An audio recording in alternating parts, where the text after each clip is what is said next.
औकाफ की ज़मीनों को लेकर और औकाफ को लेकर बहुत सारे लोग बहुत सारी बातें कह रहे हैं।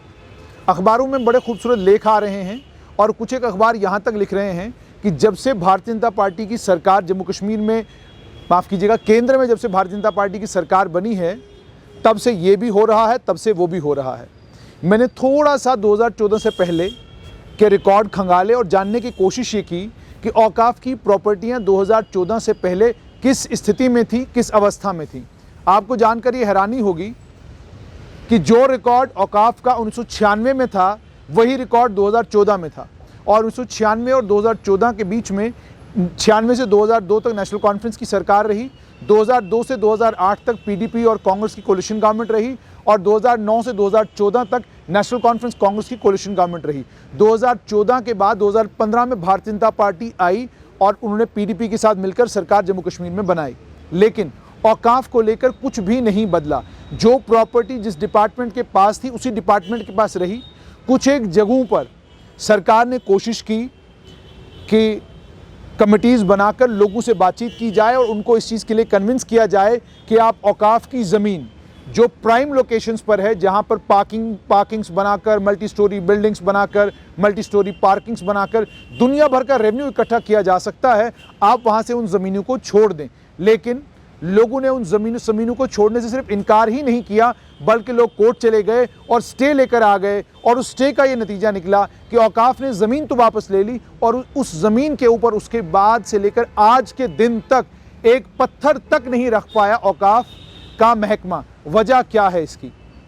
आखिरकार ऐसा हो क्यों रहा है?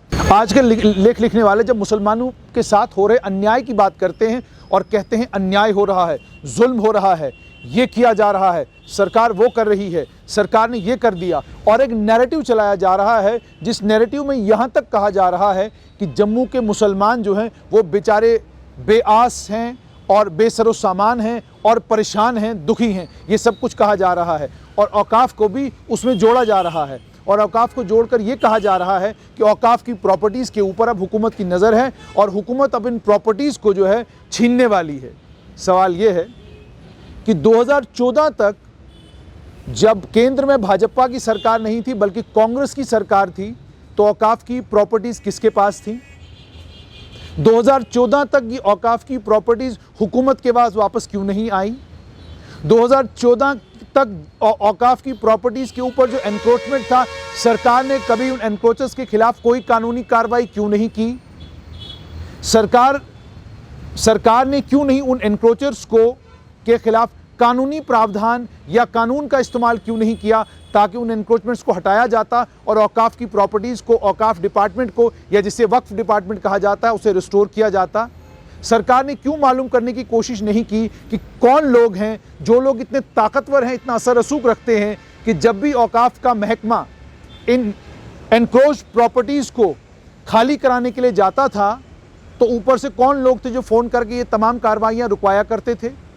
कौन लोग हैं जिन लोगों ने इंश्योर किया कि अगर एजुकेशन डिपार्टमेंट ने औकाफ की प्रॉपर्टी को ग्रैब किया है तो एजुकेशन डिपार्टमेंट के पास रहने दो? एजुकेशन का महकमा तो बेशतर वक्त जिन मिनिस्टरों के पास रहा है वो मिनिस्टर कश्मीर संभाग से आते रहे हैं। बीच में छोटा सा एक टेन्योर हर्षदेव सिंह का था, लेकिन बाकी टेन्योर्स किसके थे? उन लोगों ने औकाफ की प्रॉपर्टी को वापस औकाफ डिपार्टमेंट को क्यों नहीं दिलाया? पीएचई के मंत्रियों से इस औकाफ की ज़मीन को औकाफ डिपार्टमेंट को वापस दिलाने में दिक्कत क्या थी? होम मिनिस्ट्री जो जम्मू कश्मीर की थी, जिसके पास थी, उस मुख्यमंत्री ने कभी क्यों ये कोशिश क्यों नहीं की कि औकाफ डिपार्टमेंट की या औकाफ की जितनी भी ज़मीनें हैं, जितनी भी प्रॉपर्टीज़ हैं, उन प्रॉपर्टीज़ को इन तमाम एनक्रोचर्स से छीनकर औकाफ डिपार्टमेंट को दिया जाए ताकि वहाँ से इतना रेवेन्यू इकट्ठा हो कि जितनी यूनिवर्सिटीज़, कॉलेजेस, मेडिकल कॉलेजेस जो हैं उनको खड़ा किया जाए? क्यों नहीं ये तमाम कोशिशें की गई? मेरे पास एक मोटी सी लिस्ट है, उस लिस्ट में तमाम डिटेल्स मौजूद हैं कि किसके पास कितने कनाल, किसके पास कितने मरले औकाफ की ज़मीन है। लेकिन पत्रकारिता में एक बड़ा खूबसूरत कमाल है हम लोगों के पास। वो कमाल ये है, हम लाल देखना चाहें तो हम लाल ही देखेंगे, हम हरा देखना चाहें तो हरा ही देखेंगे, और जहां हमें काला देखना है वहां जितना मर्जी सफ़ेद हो हम काला ही देखेंगे। मतलब ये, जब औकाफ की ज़मीनें किसके पास हैं वो लिस्ट हमारे सामने आती है तो मखसूस अखबारों में और कुछ मखसूस पत्रकार कुछ मखसूस जर्नलिस्ट उसमें से वो खाना निकाल लेते हैं कि जनाब ये प्रॉपर्टी आरसपुरा में, ये प्रॉपर्टी फलां जगह फलां समुदाय के लोगों के पास है, ये प्रॉपर्टी आर्मी के पास है, ये प्रॉपर्टी पुलिस के पास है, इस प्रॉपर्टी के ऊपर फौज काबिज है। दिखाने की कोशिश ये की जाती है कि जनाब बाकी सब ठीक ठाक है।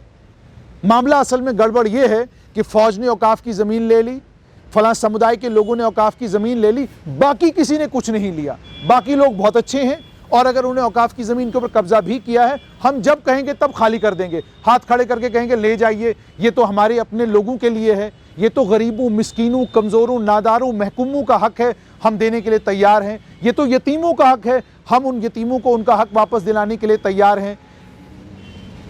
ऐसा महसूस करवाया जाता है। क्या ऐसा होता है? औकाफ की करोड़ों रुपए की प्रॉपर्टी को टके के भाव में किस हुकूमत ने बेचा?